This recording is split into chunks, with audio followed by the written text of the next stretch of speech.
एक गांव में एक बहुत ही मासूम, खूबसूरत और अच्छा लड़का रहता था जिसका नाम किशन था। उसके परिवार में उसके माँ बाप, भाई बहन सभी थे, लेकिन दुख की बात यह थी कि उसके माँ बाप बहुत ही ज्यादा गरीब थे। इतना गरीब कि बड़ी मुश्किलों से उनका गुजारा हो पाता था।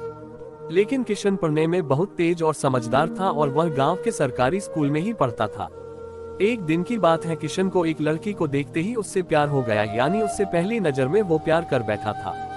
उसकी दिल की गहराइयों में वो लड़की पूरी तरह से उतर चुकी थी और उस लड़की का नाम दिव्या था। दिव्या एक अमीर घर की इकलौती लड़की थी। अब किशन दिव्या को छुप छुप कर देखने लगा, लेकिन एक दिन दिव्या ने ऐसा करते उसे देख लिया, मगर दिव्या ने उसे कुछ भी न कहा क्योंकि किशन था ही इतना मासूम। अब किशन धीरे धीरे दिव्या के प्यार में इतना खो गया कि उसका न तो पढ़ाई में मन लगता था और न ही उसे खाने पीने का होश था। वह 24 घंटे ही उसी के ही प्यार में खोया रहता था। खैर, दिन तो जैसे तैसे उसका कट ही जाता था, मगर रात भर वह बिस्तर पर करवट बदलता रहता कि कब सुबह हो और उसकी एक झलक दिखे। अगर एक दिन भी वह लड़की उससे नजर नहीं आती तो वह अकेले में जाकर रोने लगता था। धीरे धीरे उसका प्यार बढ़ता ही गया और उसने दिव्या से अपने प्यार का इजहार करने की कोशिश की, मगर कर नहीं पाया। कई बार उसके नाम प्रेम पत्र लिखा, लेकिन वह उसे दे नहीं पाया क्योंकि उस लड़की के नजदीक जाते ही उसका दिल जोर जोर से धड़कने लगता और वह घबरा कर अपना इरादा बदल देता था। शायद उसके मन में एक डर था कि कहीं वह इनकार न कर दे या उससे नाराज न हो जाए। वह किसी भी कीमत पर दिव्या को खोना नहीं चाहता था। देखते ही देखते 3 साल बीत गए, मगर वह अपने प्यार का इजहार न कर सका। किशन काफी शर्मिला लड़का था, शायद इसलिए वह अपने प्यार का इजहार नहीं कर पा रहा था। और वैसे भी वह लड़का गरीब और लड़की अमीर थी। शायद यही सोचकर उसकी अपने प्यार का इजहार करने की हिम्मत ही नहीं हुई, मगर उसका प्यार एकदम सच्चा और पवित्र था। उसने कभी भी उस लड़की के बारे में कभी गलत नहीं सोचा था। एक दिन दिव्या ने उसे रास्ते में ही रोककर पूछा कि तुम्हारा नाम किशन है?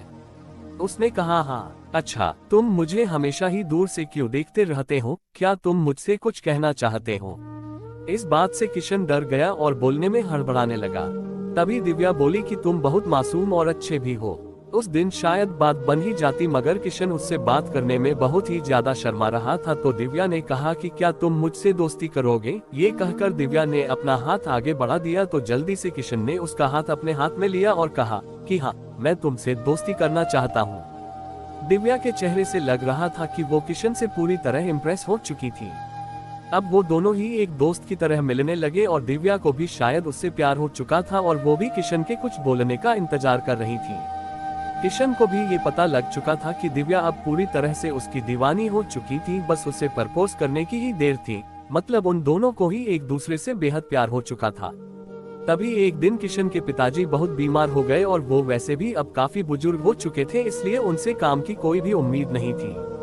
किशन के पिताजी की ही वजह से घर का सारा खर्चा चलता था, लेकिन अब क्या होगा? किशन की 2 जवान बहन भी थी जिनकी अब शादी भी करनी थी। तभी किशन के पिताजी उससे कहते हैं कि बेटा, अब शायद तुझे पढ़ाई छोड़नी होगी और शहर जाकर नौकरी करनी होगी। शहर में मेरा एक दोस्त व्यापारी है, राम प्रसाद, वो तुझे अपने पास काम पर जरूर रख लेंगे। तू बस उसे मेरा नाम बता देना। मेरा नाम सुनते ही वो तुझे काम पर रख लेगा और तनख्वाह भी अच्छी दे देगा। परिवार को दुखी देखकर किशन को शहर जाना ही पड़ा। किशन अपने गरीब परिवार के लिए शहर कमाने तो चला गया, लेकिन अब उसका हाल जल बिन मछली के हो गई। वह 21 साल का लड़का दिन भर काम करता और रात भर उस लड़की की याद में रोता रहता। ऐसे ही करीब 1.5 साल बीत गया। तभी एक दिन उसका दिल ऐसा उड़ा कि वह काम छोड़कर शहर से अपने गांव भाग आया। गांव आकर वह देखता है कि 10 दिनों के बाद दिव्या की तो शादी होने वाली थी और वो उस शादी से बहुत दुखी भी लग रही थी। तभी किशन की माँ ने बताया कि तेरी एक दोस्त दिव्या कई बार अपने घर पर आई थी और वो बस तेरे ही बारे में पूछती थी। अब तो किशन को ऐसा लग रहा था कि जैसे उसकी तो सारी दुनिया, सारी खुशियां ही उजड़ चुकी हो, लेकिन वह क्या करता? एक तरफ प्यार था और दूसरी तरफ गरीब परिवार था और उसके कंधे पर पूरी जिम्मेदारी भी थी। वह दिव्या से आखिरी बार भी नहीं मिला और उसने ये फैसला कर लिया कि उसे अपने बूढ़े माँ बाप और अपने छोटे भाई और बड़ी बहनों की खुशी के लिए अपने प्यार की कुर्बानी देनी ही पड़ेगी। ये सोचकर उसने अपना फूल जैसा दिल पत्थर का बना लिया और वो दिव्या से भी बिना मिले ही शहर वापस चला गया।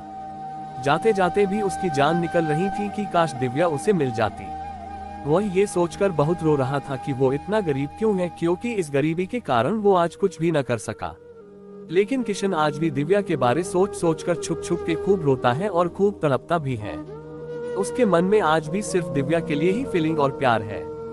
आज भी वो बताना चाहता है कि दिव्या मैं तुमसे बेहद प्यार करता हूँ और वह सिर्फ एक बार दिव्या से ये पूछना चाहता है कि क्या वो भी उससे प्यार करती है।